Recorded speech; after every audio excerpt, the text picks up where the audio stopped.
Question number 8 का answer क्या था? ओके, मैं बात कर रहा था कम्युनिटी। कम्युनिटी की कुछ विशेषताएं होती हैं। एक छोटा सा समूह, they share some kind of common characteristics, interest and goal, some kind social ties, that is called community. Okay, तो अगर चार ऑप्शंस में अगर देखें तो कौन सा आंसर नहीं हो सकता है, क्योंकि सभी आंसर हैं। जैसे नेशन जो है उसको हम एज ए कंसिडर कर सकते हैं कम्युनिटी बड़े लेवल पर, इन सम कॉन्टेक्स्ट।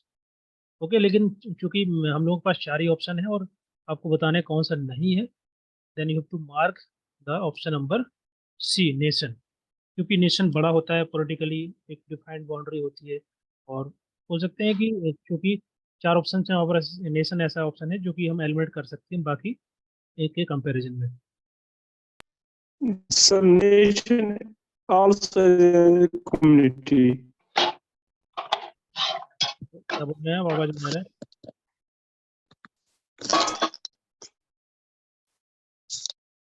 आप चैट बॉक्स में लिख दीजिए, मैं पढ़ लेता हूँ क्या बोल रहे हैं।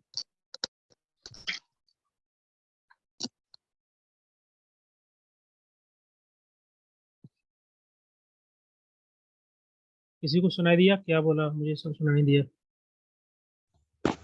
नहीं सर। आई थिंक सर शायद ये saying about the nation, ना? Nation is also community. nation is also a community. Yes, I have mentioned that nation is also community. We can consider the nation as a community in some context. But when we talk about this question, we have only four options, right? So you have to eliminate. Actually, एक answer आपको निकालना है इसमें से कौन सा नहीं है जिसको। तो चार ऑप्शन में से विलेज छोटा है, कम्युनिटी होता है। नेबरहुड का मतलब ही होता है कम्युनिटी। एक सेटलमेंट भी कम्युनिटी होता है। तो चूंकि नेशन बड़ा होता है, ओके, तो चारों ऑप्शन में हम इसको हटा सकते हैं। लेकिन nation also consider as a community in some context. It depend on the options. Clear है? Yes sir. So C will be right answer. Otherwise nation is also consider as a community, इसमें कोई doubt नहीं। But मैंने वही बोला कि आपके पास चार ऑप्शंस हैं और चार में से एक तो आपको एलिमिनेट करना ही करना है। तो आपको जो लग रहा है चारों में से जो आंसर हो सकता है उसको मार्क करिए। Next question, question number 9। Community work as a process of delivering social welfare services is conceptualised by, किसके द्वारा जो है कंसिडर किया गया as a process? Sir a. ये इज द राइट आंसर। जो भी वेलफेयर सर्विसेज होती हैं इंडिविजुअल्स या ग्रुप या कम्युनिटी तक पहुंचाने का जो प्रोसेस होता है, डिलीवर करने का जो प्रोसेस होता है, ओके, वो ग्राम के द्वारा कंसेप्शलाइज किया गया। कि जो भी इंडिविजुअल्स की नीड्स हैं, प्रॉब्लम्स हैं, उनके उनके लिए जो रिसोर्सेज की जरूरत होती है या जो सर्विसेज की जरूरत होती है वो इंश्योर करना, that is the process which is given by the. Please mute करिए।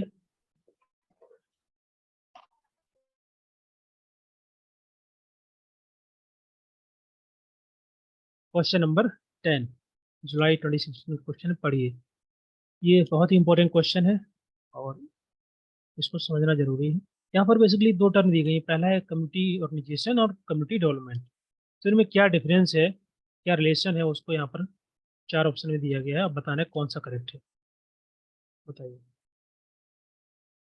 सो first you have to know about the community organisation and community development. क्या डिफरेंस होता है, क्या होता है? पहला ऑप्शन दिया है they to have nothing in common. इनके बीच में कोई भी कॉमन चीज नहीं है, कॉमन नहीं है। और इसका पढ़ लीजिए आप लोग, फिर आंसर दीजिए।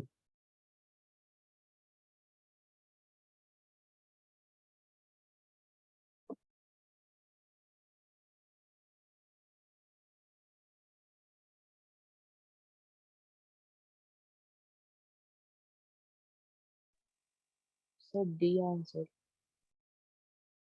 ओके, कुलसुम डी आया है। और एनीवन?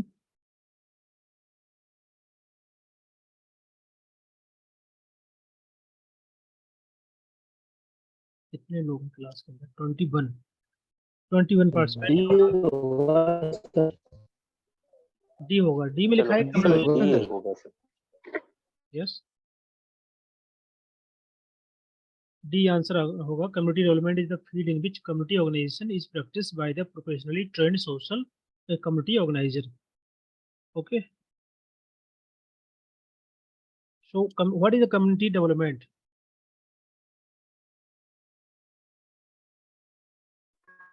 समाज के अंदर community development is a kind of you can say process जिसमें कम्युनिटी की जो नीड्स होती हैं या जो उनकी प्रायोरिटी होती है उनको एड्रेस करने के लिए कम्युनिटी को हम एम्पावर करते हैं, उनकी कैपेसिटी बिल्डिंग करते हैं, that is called community development. Okay, और जबकि कम्युनिटी ऑर्गेनाइजेशन क्या होता है, this is the process of mobilising resources या जो भी कम्युनिटी के उसको ऑर्गेनाइज करना ताकि सब मिल करके एक साथ कॉमन गोल पर काम कर पाए। तो जो कम्युनिटी ऑर्गेनाइजेशन है वो उसका हिस्सा होता है, क्लियर है, जिसके माध्यम से हम स्ट्रेटजी बनाते हैं कम्युनिटी ऑर्गेनाइजेशन के माध्यम से जो है एक ब्रॉडर रूप में कम्युनिटी डेवलपमेंट गोल को हम अचीव कर सकते हैं। So community organisation is the part और in the process which involve in the community development. So community development is a field in which community organisation is practice, मतलब community organisation का हम use करते हैं as a strategy, as a method और model in the community development. Clear है? Yes sir. तो आपका D correct हो जाएगा। सर एक क्वेश्चन था। सर यस, सर क्वेश्चन था ये एक, सर आपने स्टार्टिंग में फर्स्ट डे कहा था जब हम लोगों की एंट्रेंस हुई थी, तो हाँ। आपने कहा था कि आप हमें ट्रिक बताओगे कि हम राइटर्स के नाम कैसे याद रखें। सर बहुत कंफ्यूजन होता है, बहुत क्वेश्चन अटकते हैं उसमें राइटर्स के नाम की वजह से। ओके, अच्छा, हाँ, यस, ठीक है, मैं एक बार उसको देख लूंगा। एक मतलब एक नोनिक्स बनाने का तरीका होता है। ओके, जैसे एक 1 2 3 4 5 6 7 8 9 10, इसको कोडिंग करके हम लोग जो है बनाते हैं, उसको मुझे देखना पड़ेगा। मैंने जो बनाया हुआ था जब मैंने तैयारी की थी, तो जैसे कि मान लीजिए जहाँ नंबर्स होते हैं ना, जैसे कोई एक्ट है, एक्ट में कोई एक्ट 1947 में उसको लाया गया, उसकी कोडिंग करनी होती है ऐसे बना करके, तो वो थोड़ा इजी होता है याद करना। मैं एक बार देख लूंगा, मुझे याद नहीं है अभी तुरंत, मैं देख करके आपको बता दूंगा, है ना। कोडिंग करने से Yes, थोड़ा sir. इजी हो Please, जाता है sir. याद Speak, करना, yes, sir. है ना। तो सर सर आप ईयर्स भी जैसे याद नहीं थ्योरीज रहते। की बताते हैं यहाँ पे, थ्योरी, बहुत दिक्कत होती है उसमें भी, बहुत नहीं नहीं, ईयर्स और आर्टिकल्स का जो वो होता है, डेट्स वगैरह, और हाँ, राइटर्स के नेम्स, क्योंकि बहुत ज्यादा है इसके अंदर, तो इतना कॉम्प्लिकेट कंफ्यूजन हो जाता है कि अच्छा ये इसका था। और एक थ्योरी के काफी लोग उसको वो करते हैं, आगे परस्यू करते हैं, तो हम्म, उसमें भी बहुत कंफ्यूजन होता है कि अच्छा यार ये थ्योरी थी तो इसका इसकी राइटर ये भी था, अच्छा ये भी अब राइटर है। उसको समझिए, देखिए थ्योरी है या मॉडल है या कोई थेरेपी है या कुछ भी ऐसा है जहाँ पर, तो कोई भी थ्योरी होगी तो उसमें काफ़ी लोगों का कंट्रीब्यूशन होता है। मान लीजिए किसी के द्वारा उसको इनिशिएट स्टार्ट किया गया, फिर बाकी लोगों ने उसमें कुछ एडिशन किया, ऐड किया, तो ये चलता रहता है। लेकिन आपको ये याद रखना है जब भी क्वेश्चन आएगा, क्योंकि क्वेश्चन में हमेशा ज़्यादा ऑप्शंस रहते हैं। ओके, जैसे मान लीजिए मैच द फॉलोइंग है, तो मैच द फॉलोइंग में मान लीजिए 4 ऑप्शन दिए हैं, और चारों ऑप्शन में एक कोई थ्योरी है जिसको आपको उसका नाम पता है, ये थ्योरी किसके द्वारा दी गई, लेकिन उसका नाम यहाँ पर नहीं लिखा है और कोई नाम लिखा है। लेकिन चारों ऑप्शन ऐसे नहीं होते हैं, चारों ऑप्शन में 2 3 ऑप्शन ऐसे जरूर होते हैं जिनको आपको पता होता है कि ये थ्योरी किसके द्वारा दी गई है, जो आपको याद रहता है इन जनरली। ओके, तो थोड़ा इजी रहता है समझने के लिए, चारों ऑप्शन आपको कभी याद नहीं रहेंगे, या उसके जो राइटर है या जो थ्योरी जिसके द्वारा दी गई है, वो चारों कभी याद नहीं रहेंगे, वो मुझे भी याद नहीं रहते।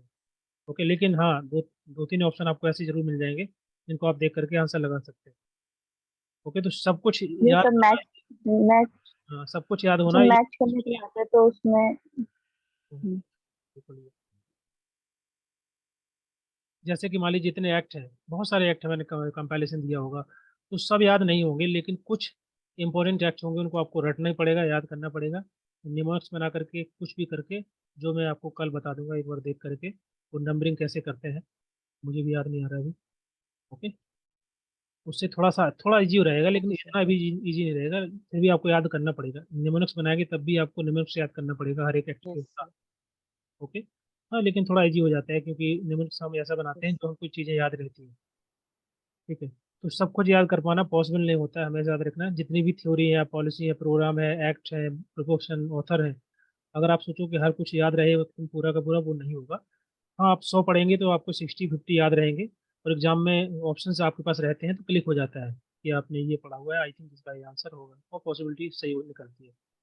ओके, तो जो फैक्चुअल डेटा होता है, फैक्चुअल डेटा पे हम ज़्यादा रिलाई नहीं कर सकते, और ज़्यादा कैसे क्वेश्चन इतने भी नहीं आते हैं कि हम लोग अगर वो कुछ गलत हो जाए तो पेपर आपका खराब नहीं होगा। एटलीस्ट हाँ, पढ़ना जरूरी है, लेकिन ऐसा नहीं है कि आप छोड़ के चले जाएं। ओके, तो उनका हम लोग कुछ करेंगे, Yes, sir. बताएंगे आपको 1-2 दिन में, कल या परसों में बता दूंगा। नेक्स्ट क्वेश्चन, क्वेश्चन नंबर 11 का आंसर दीजिए। ये जो बुक है किसके द्वारा लिखी गई है? अब जैसे मान लीजिए बुक का नाम है, अभी ये थोड़ा सा फैक्चुअल होता है, इसको आपको याद होना चाहिए या आप एलिमिनेट कर सकते हैं। ओके, और कुछ options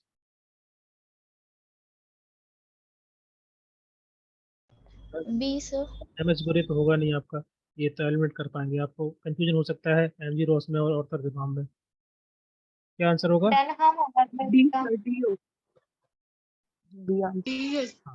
B will be right answer. Okay, इस बुक के अंदर बेसिकली कम्युनिटी वेलफेयर जो ऑर्गेनाइजेशन होती हैं उसके बारे में बताया गया कम्प्रेसिव तरीके से, कैसे सोशल वेलफेयर सर्विसेज की डिलीवरी की जाती है, क्या क्या रोल होता है। तो आपका बी वाला करेक्ट हो जाएगा। Next question, Sir, MG Ross. MG Ross, yes yes, और करेक्ट, बी वाला, ये वाला। Question number 12, a passive leader is an democratic leader, prophet, autocratic leader, and laissez-faire leader.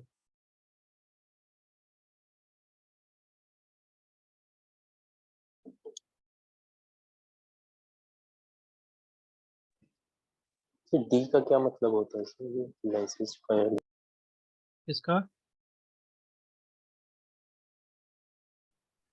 D जो है sir, D option. Okay, laissez-faire leader, बिल्कुल उसी के बारे में बता रहे हैं। ये काइंड ऑफ स्टाइल होती है, बोल सकते हैं अप्रोच है लीडर की। ओके, वो है एक हैंड, बोल सकते हैं कि जो एम्प्लॉयज, फॉर एग्जांपल एक मैनेजर है, एक लीडर है, उसके अंडर बहुत सारे लोग काम कर रहे हैं। तो जो वर्कर्स होंगे या जो एम्प्लॉयज होंगे उसके अंडर काम करते हैं, उनको फ्रीडम देगा वर्क की। ओके, कि अपने हिसाब से वो सोचें, समझें, अंडरस्टैंड करें। उनको बहुत ज़्यादा डायरेक्शन नहीं देना, बहुत ज़्यादा गाइडेंस नहीं देना, ओके, बहुत ज़्यादा इन्वॉल्व नहीं होना प्रोसेस के अंदर। उनको फ्रीडम देना, उनको, ताकि वो खुद अपने, उनका जो वर्क है उसमें वो खुद रिस्पॉन्सिबिलिटी लेकर के खुद डिसीजन लें। उसको हम बोलते हैं, उसको क्या बोलेंगे? लेजेंड फेयर या Less. Laissez faire leader. That is passive leadership. Active leadership में क्या होता है कि बहुत ज़्यादा इन्वॉल्वमेंट होता है लीडर का प्रोसेस के अंदर, डिसीजन मेकिंग के अंदर या वर्क के अंदर। ओके, जो पैसिव लीडरशिप होती है उसमें जो लीडर होगा उसका बहुत लैक ऑफ, बोल सकते हैं, इन्वॉल्वमेंट होता है प्रोसेस के अंदर, टास्क के अंदर, जो भी वर्क है, एक्टिविटी है, प्रोजेक्ट है। ओके, तो वो कहलाता है एक्टिव लीडर। पैसिव लीडर आपका लेजेंड फेयर लीडर कहलाएगा। एक ऐसी स्टाइल जहाँ पर कम डायरेक्शन दिया जाता है, कम गाइडेंस दिया जाता है, फ्री किया जाता है एम्प्लॉयज़ को कि they can take decision, they can manage whatever वो करते हैं। ही will be right answer. Clear है? प्लीज म्यूट कर लीजिए, कितनी बार बोला हुआ है। क्वेश्चन नंबर 13, 12 क्लियर है सभी को? पैसिव लीडर क्या होता है, एक्टिव लीडर क्या होता है? एक बार फिर से रिमाइंड कर रहा हूँ। हाँ जी, एक्चुअली एक बार फिर से बताओ सर, थोड़ा आवाज नहीं आ समझ रही। में नहीं आया, कट गया था। अच्छा, कट गया Sir, है। autocratic leaders जो होंगे वो एक्चुअली active फिर से leaders. रिमाइंड। फिर से बता देते हैं, पैसिव लीडर, एक्टिव लीडर सब। देखो, एक्टिव लीडर का मतलब होता है जहाँ पर लीडर का इन्वॉल्वमेंट डायरेक्टली होता है प्रोसेस के अंदर, डिसीजन मेकिंग के अंदर, वर्क के अंदर, एक्टिविटी के अंदर, बहुत ज़्यादा इंटरफेयर करेगा, बहुत ज़्यादा जो है पार्टिसिपेट करेगा वर्क के अंदर। वो उसका जिसको हम बोलते हैं पैसिव, एक्टिव लीडर। ओके, जो जो लोग जॉब करते हैं उनको पता होता है कि उनके ऊपर के जो बॉसेस होते हैं, मैनेजर होते हैं, वो बहुत ज़्यादा इन्वॉल्व होते हैं, ज़्यादा परेशान करते हैं, वो एक्टिव लीडर कहलाता है। पैसिव का मतलब होता है कि कहीं ना कहीं फ्रीडम देना पर्सन को। ओके, जो एम्प्लॉयज़ हैं उनके अंडर जो काम कर रहे हैं उनको फ्रीडम देना डिसीजन मेकिंग की, बहुत ज़्यादा इन्वॉल्व नहीं होना प्रोसेस के अंदर। ओके, बहुत ज़्यादा सुपरविजन नहीं करना, वो आपका पैसिव लीडरशिप कहलाती है। उसको ही हम लेजेंड फेयर लीडरशिप बोलते हैं। वो एक अप्रोच होती है। Sir, हाँ जी, जो ऑप्शन नंबर सी है ऑटोक्रेटिक लीडर्स, वो एक्टिव लीडर का एग्जांपल हो जाएगा ना? हाँ, ऑटोक्रेटिक लीडर एक्टिव लीडर हो भी सकता है। देखो, वो थोड़ा सा अलग है। ऑटोक्रेसी का मतलब क्या होता है, बताइए। So, जो रूल कर रहा होता है. Sir, control over group members, yes, Yes. Sir decisions and profit सब परफेक्ट भी तो डिसेंट्रलाइजेशन वो नहीं होती है उसमें। आप लोग चैट बॉक्स में लिखिए, मुझे कुछ समझ में नहीं आ रहा क्या बोल रहे हैं।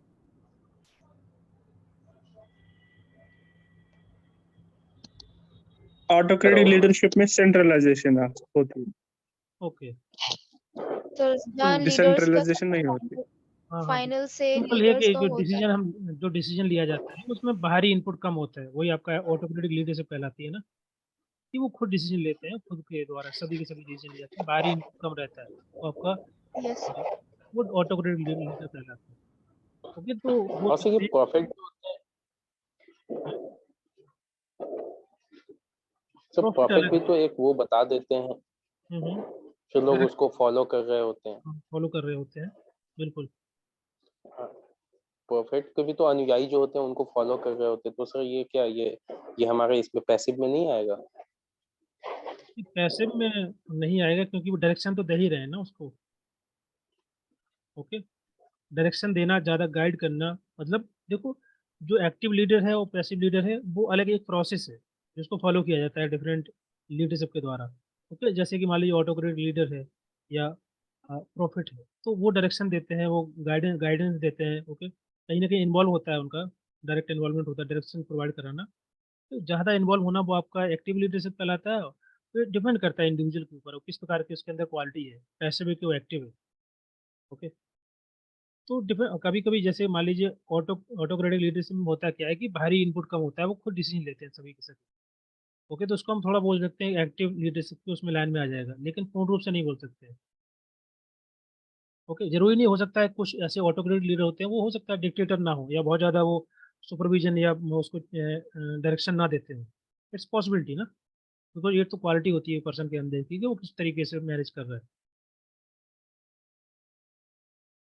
जनरली माना जाता है कि जो ऑटोक्रेटिक लीडर होते हैं वो they are kind of some dictators, लेकिन इट्स नॉट नेसेसरी ऑलवेज।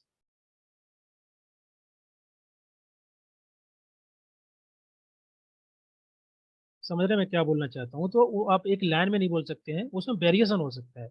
ये आपका एक्टिव लीडर हो गया, ये एक पैसिव लीडर से क्वालिटी होगी।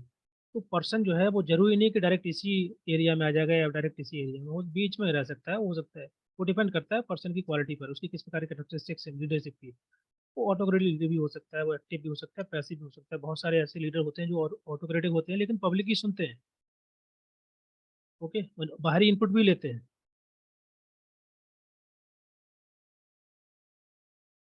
क्लियर है? Sir yes sir. डेमोक्रेटिक में क्या आएगा?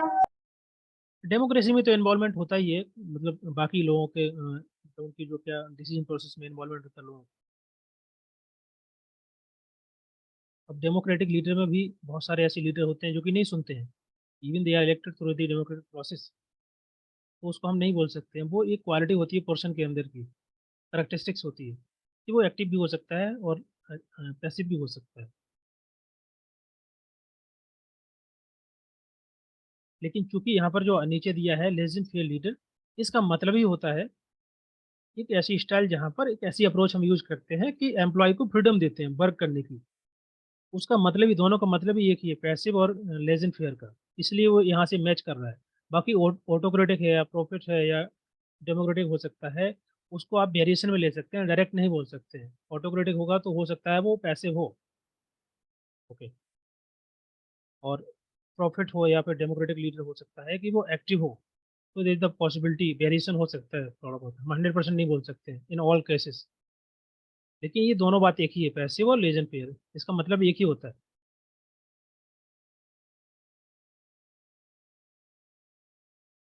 क्लियर है?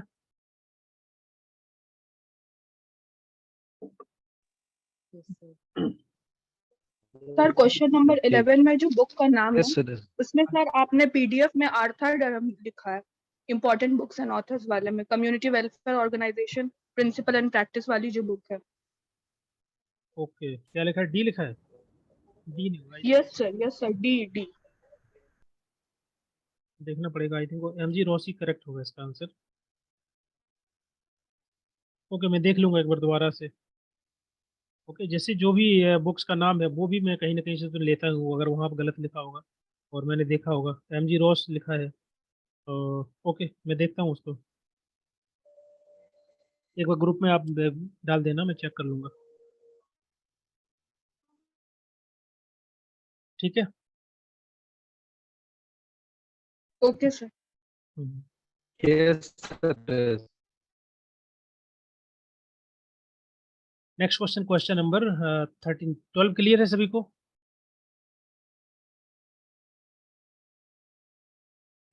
Yes yes sir. सर। देखो डाउट नहीं रहना चाहिए, है ना? सर मुझे लग- आर्थर दुरहम ही होना चाहिए इसका आंसर। ठीक है, अगर आउटसाइड दोनों होगा तो उसको करेक्ट करूंगा अभी, लेकिन मुझे मेरे हिसाब से ये हो सकता है। लेट मी चेक, दो जगह मैं चेक करके फाइनल करके बता दूंगा, ठीक है। Okay sir. Question number 13, which of the following is not the main function of leader? Leader का मेन फंक्शन नहीं है। Sir D. सभी लोग आंसर दीजिए। ऑप्शन नंबर डी करेक्ट हो जाएगा, इजी है। सिंबल ऑफ ग्लोरी नहीं होता, बाकी एक मीडिएटर होता है, प्लानर होता है, एक्सपोर्ट होता है, फैसिलिटेटर होता है, डिसीजन मेकिंग करता है। ओके, अच्छा बेहतर पॉजिटिव कल्चर डेवलप करना, क्रिएट करना, लोगों को मोटिवेट करना, गोल को सेटअप करना, ये सभी काम होते हैं। डायरेक्शन देना, ये सभी के सभी वर्क होते हैं, फंक्शन होते हैं लीडर के।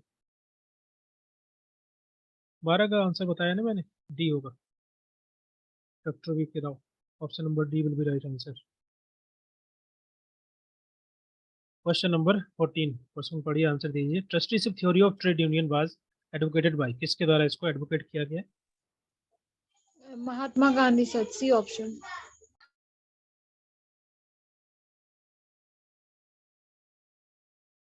सी will be right answer K Gandhi. इनका ऐसा मानना था कि जो भी बिजनेस के ओनर्स होते हैं, जो रिच लोग होते हैं, they should view their wealth as a trust. Okay, and उनको सोसाइटी के लिए काम करना चाहिए, सोसाइटी के बेनिफिट्स के लिए काम करना चाहिए, वेलफेयर को प्रमोट करना चाहिए, उनके वर्कर्स के लिए, अगर वो इंडस्ट्री है, कम्युनिटी है, उनके लिए काम करना चाहिए। They should view their wealth as a trust for the benefit of the community, for the people. और कोशिश करना चाहिए कम्युनिटी के अंदर जो भी इनक्वालिटी है उसको कम करना, रिड्यूस करना, सोशल जस्टिस को इंश्योर करना, प्रमोट करना। That is the concept behind this trusteeship theory. Clear है कि जो भी हम अर्निंग करते हैं, एज ए कोई बिजनेसमैन है तो उसका जो भी प्रॉफिट हो रहा है उसमें से कुछ हिस्सा वो सोसाइटी के लिए दे, क्योंकि उसने सोसाइटी से ही कमाया है, कुछ हिस्सा उसको वापस सोसाइटी को ही देना चाहिए। तो C will be right answer. Clear? Yes sir. Question number 15, repeated question है, इसको हम जो है क्रॉस कर सकते हैं, डी आंसर होगा। डी, हाँ।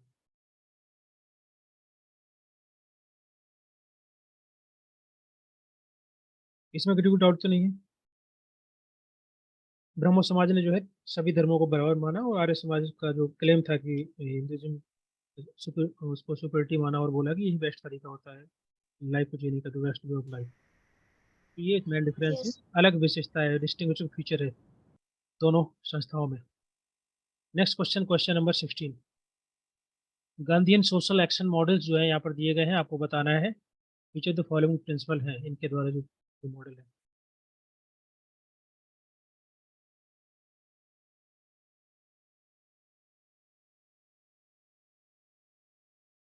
बताइए।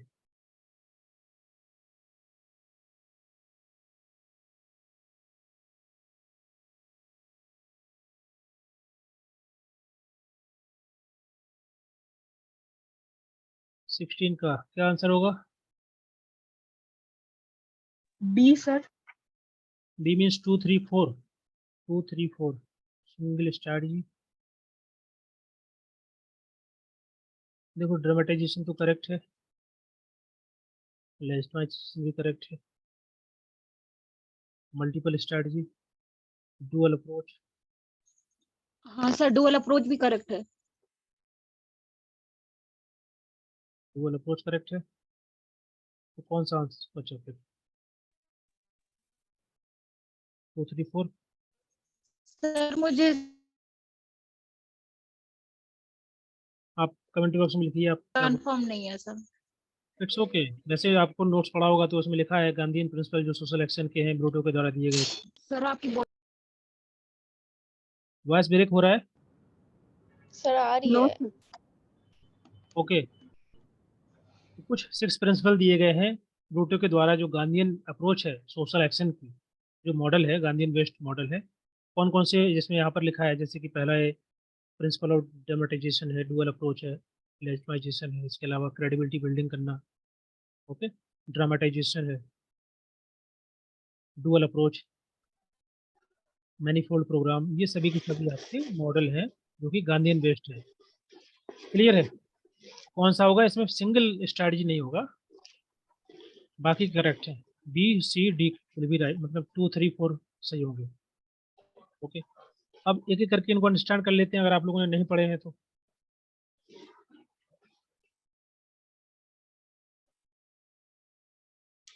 Okay, principle of credibility building, इसका मतलब क्या हुआ आप लोग बताते जाइए।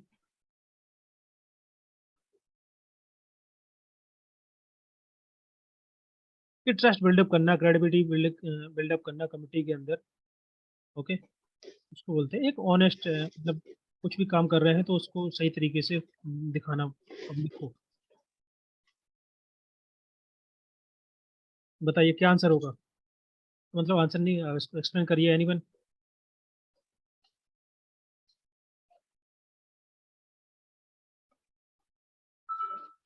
एनीवन?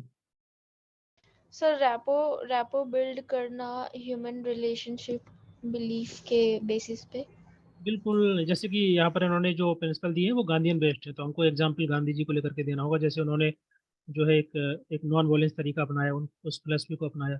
ओके, उसके माध्यम से क्रेडिबिलिटी बिल्डिंग मतलब होता है पब्लिक में एक गुड गेस्चर डेवलप करना, एक इमेज क्रिएट करना, बेहतर पब्लिक इमेज बनाना लीडरशिप की। ओके, उसको हम बोलते हैं क्रेडिबिलिटी बिल्डिंग करना, ताकि हम कोई भी एक्शंस लेते हैं या कोई मूवमेंट चलाते हैं तो वो सही तरीके से लेजिटिमाइड हो पाए सोसाइटी के अंदर, लोग उसको माने। ओके, किसी प्रकार का कन्फ्रंटेशन ना हो। ओके, तो वो जो नॉन वायलेंस तरीका था, फिलोसफी थी, उसके माध्यम से आसानी से उन्होंने पब्लिक में जो है एक रिकॉग्निशन या बोल सकते हैं एक इमेज क्रिएट कर ली थी बेहतर लीडर की, जिसके माध्यम से एक गुडविल गेस्चर जाता है पब्लिक में, ओपोनेंट में भी, जैसे ब्रिटिश गवर्नमेंट थी। तो जो है उनको भी पता था कि एक जो है नॉन वायलेंट तरीके से कोई भी बोल सकते हैं सत्याग्रह करना है, कुछ भी करना, तो उसमें जो है बहुत ज़्यादा परेशान नहीं करते थे उनको। या फिर बोल सकते हैं उसको बोलते हैं क्रेडिबिलिटी बिल्डिंग करना, अच्छी इमेज क्रिएट करना पब्लिक में भी और सिस्टम के अगेंस्ट में भी, जिसके अगेंस्ट में हम कोई भी एक्शन ले रहे हैं। क्लियर है? Principle of credibility building. Yes sir. दूसरा है प्रिंसिपल ऑफ लेजिटिमाइजेशन, जो मैंने अभी बताया क्रेडिबिलिटी बिल्डिंग करने के लिए जो है हम ऐसे प्रोसेस को फॉलो करते हैं जो कि सही तरीका होता है, ताकि हम टारगेट जो ग्रुप है या पब्लिक है या सिस्टम है गवर्नमेंट है, उसको हम कन्विंस कर पाएँ कि हम जो काम कर रहे हैं या जो तरीका हम अपना रहे हैं वो सही है, मोरली करेक्ट है, और उससे हमारा जो कोई मूवमेंट है या कोई स्ट्राइक या कुछ भी है वो सही डायरेक्शन में जा रहा है। ओके, उसको बोलते हैं लेजिटिमाइड करना, वैधानिक रूप प्राप्त कर लेना, कन्विंस कर लेना टारगेट ग्रुप को या सिस्टम को या पब्लिक को। क्लियर है? पूजा लोधी, सर मुझे बिल्कुल वॉइस नहीं आ रही है। आई थिंक सभी को आ रही है वॉइस। आ यस रही है sir. Sir. That is the principle of legitimisation. जैसे गांधी जी के द्वारा शॉर्ट सत्याग्रह किया गया, उन्होंने पीसफुल तरीके से मार्च निकाला। ओके, तो वो आपका एक वैधानिक उसका जो रूप मिल जाता है, उनको लेजिटिमेसी मिल जाती है लीगल सिस्टम से, पॉलिटिकल सिस्टम से, पब्लिक से। तीसरा है प्रिंसिपल ऑफ ड्रामेटाइजेशन।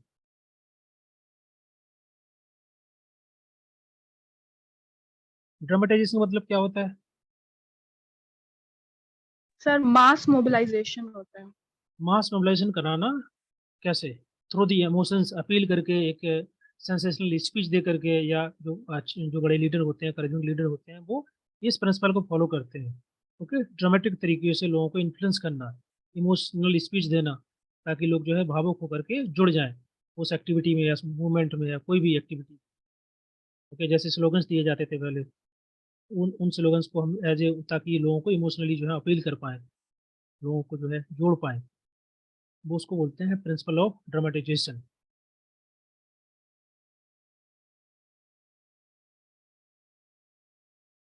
क्लियर है?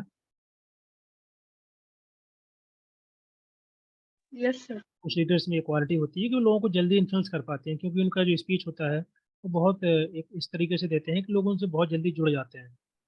ओके, तो वो प्रिंसिपल होता है प्रिंसिपल ऑफ ड्रामेटाइजेशन। नेक्स्ट है principle of multiple strategy.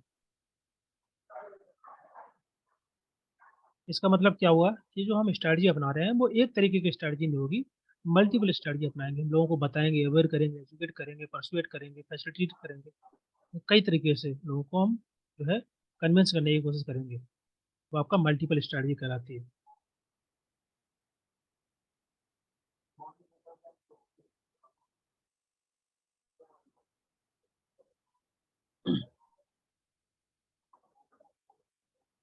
Okay, जैसे प्रोटेस्ट करना, स्ट्राइक करना, बाइकआउट करना, तो कई तरीके होते हैं। बहुत सारे टैक्टिक्स हम अपना सकते हैं, मल्टीपल कॉम्बिनेशन ऑफ टैक्टिक्स अपना सकते हैं। जैसे गांधी जी ने मल्टीपल टैक्टिक्स अपनाई। ओके, कहीं पर प्रोटेस्ट किया, कहीं पर बाइकआउट किया। ओके, तो ये सभी के जो तरीके होते हैं वो आपके कहलाते हैं मल्टीपल स्ट्रेटजी फॉलो करने, so that we can achieve the goal, whatever the goal we have. Next कौन सा है? Principle of multiple strategy, principle of dual approach. Dual approach का मतलब क्या हुआ?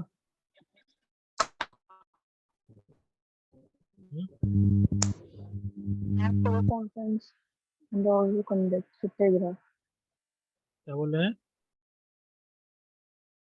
आवाज नहीं आ रहा आपका। सर राउंड टेबल कॉन्फ्रेंस करते थे और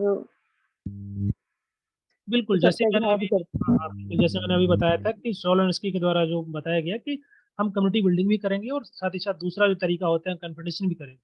तो हम जो गवर्नमेंट है या जो सिस्टम है जिसके हम अगेंस्ट में है, उससे हम बातचीत भी करेंगे, कोलैबोरेट भी करेंगे, कोऑपरेशन भी करेंगे, और उसके अगेंस्ट भी हम खड़े होंगे। दूसरे तरीके का भी हम जो है प्रिंसिपल को फॉलो करेंगे। वो आपका कहलाता है डुअल अप्रोच। डुअल अप्रोच के माध्यम से जो है हम जो भी हमारा गोल है उसको हम अचीव करने की कोशिश कर रहे हैं। क्लियर है? जैसे कि राउंड टेबल कॉन्फ्रेंस में पार्टिसिपेट करना, इसके अलावा सत्याग्रह या किसी प्रकार का बाइकआउट या प्रोटेस्ट करना, ये डुअल अप्रोच कहलाती है, क्योंकि दोनों का उद्देश्य एक ही है। ठीक है,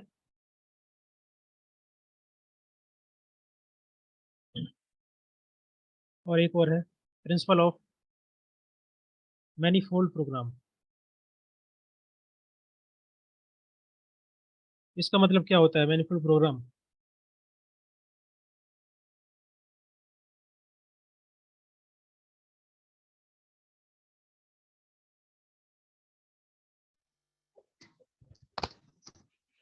सोसाइटी को डेवलप करने के लिए काफी सारे प्रोग्राम कार्यक्रम चलाए जाते हैं ना सर। ओके, और एनीवन?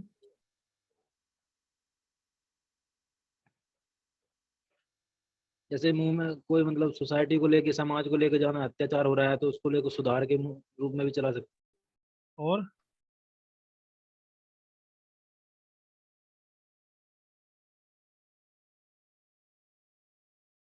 और एनीवन?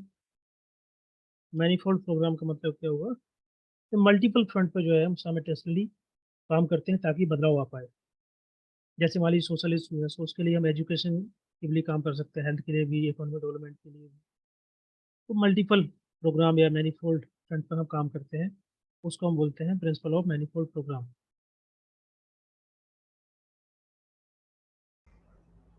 ओके, जैसे महात्मा गांधी ने फोकस किया था सेल्फ सफिशिएंसी पर, कि जो रूरल एरिया है वहाँ पर जो छोटी छोटी इंडस्ट्री होनी चाहिए, कॉटेज इंडस्ट्री।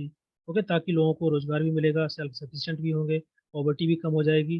ओके, और लोगों को जो है पार्टिसिपेशन भी होगा। तो ये सभी इसको हम बोलते हैं मैनीफोल्ड प्रोग्राम, कि एक जो भी सोशल इशू है उसको लेकर के मल्टीपल स्ट्रेटजी या मल्टीपल फ्रंट पर काम करना, ताकि हम बदलाव कर सकते हैं। या कोई भी आप इशू ले सकते हैं, हेल्थ को ले सकते हैं, एजुकेशन को ले सकते हैं, मल्टीपल तरीके से, multiple program, range of program को हम लेकर के कोई इशू को एड्रेस करते हैं, वो आपका मैनीफोल्ड प्रोग्राम कहलाता है। Audio not working, doctor V K Rao. बाकी को क्लियर है वॉइस?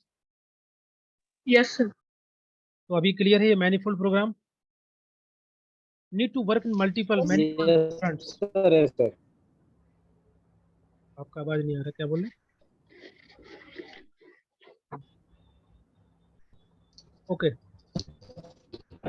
आवाज आ रहा है सर। ठीक है। नेक्स्ट क्वेश्चन, क्वेश्चन नंबर जो कहाँ था? क्वेश्चन 17। वेरी इंपॉर्टेंट क्वेश्चन, बहुत आसान क्वेश्चन भी है। बताइए क्या आंसर होगा। C. Part of the Sol Alinsky model of social action. Social action का जो उन्होंने मॉडल दिया था, कन्फ्रंटेशन का, conflict, attacking the person who had the establishment, या जिसका पावर है, जो सिस्टम है, उसको अटैक करना। Induce C. Anger and hate, hate and anger को इंड्यूस करना, और इंडिविजुअल्स को डिस्ट्रॉय करना जिसके पास पावर है। तीनों ही करेक्ट है, गलत इसमें कोई नहीं है। C will be right answer. Okay, 3 element है इनके मॉडल की, कि जिस पर्सन के पास पावर है या एस्टेब्लिशमेंट है, उसके अगेंस्ट में खड़े होना, अटैक करना, एंगर को इंड्यूस करना, गुस्से को डेवलप करना लोगों में। ओके, वो आपका आंसर होगा। C will be right answer. Next question, question number 18।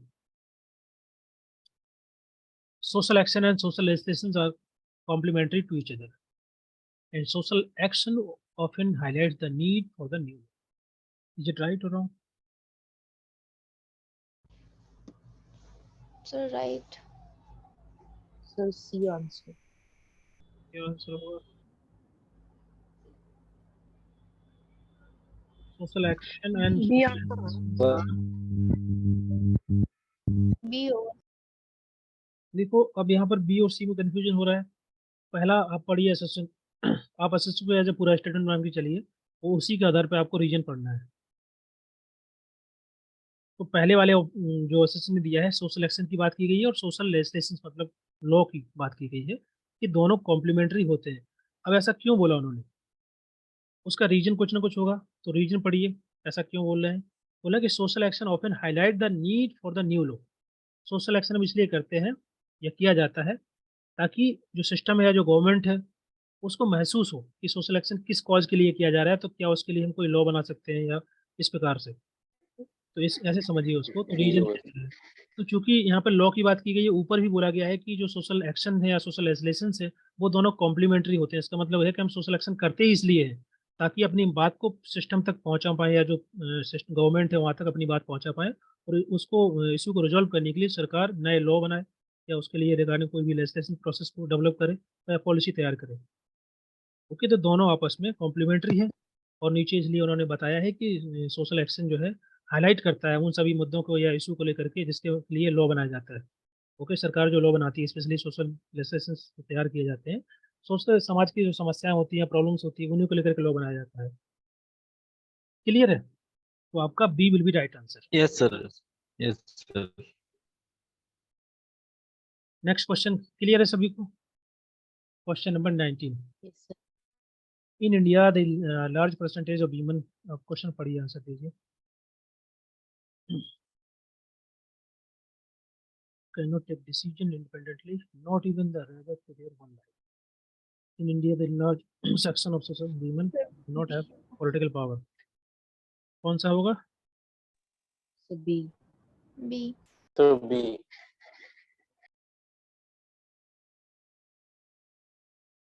Okay, B में क्या लिखा है? दोनों करेक्ट है हमारे लिए। यहाँ पर बात की रही है इंडिया में large percentage of women can not take decision independently, not even the, मतलब अपनी लाइफ के बारे में या कोई भी डिसीजन वो नहीं ले पाते हैं, क्योंकि large percent of women does not have the political power. So यहाँ पर और भी फैक्टर्स होते हैं, क्योंकि यहाँ पर पॉलिटिकल पावर लिखा है, वो भी सही है, गलत नहीं है, लेकिन देर मल्टीपल फैक्टर्स कि वो डिसीजन नहीं ले पाते हैं या उनके पास पावर नहीं होती है। ओके, क्योंकि उनके पास एजुकेशन नहीं होती है, एम्प्लॉयमेंट नहीं होता है, फाइनेंशियल स्टेबिलिटी नहीं होती है, रिसोर्सेज नहीं होती है, यानी बिकॉज कि ऑफ पेट्रियार्कल पोजीशंस थोड़ी हाई हो जाती है। हाँ, उसकी वजह से सोशियो कल्चरल इकोनॉमिक बैरियर्स होते हैं जो कि उनको रेस्ट्रिक्ट करते हैं डिसीजन लेने के लिए, कि उनके पास एजुकेशन की कमी या फिर एम्प्लॉयमेंट की कमी या फाइनेंशियल रिसोर्सेज नहीं होते हैं, तो समहाउ लिमिटेड होती है।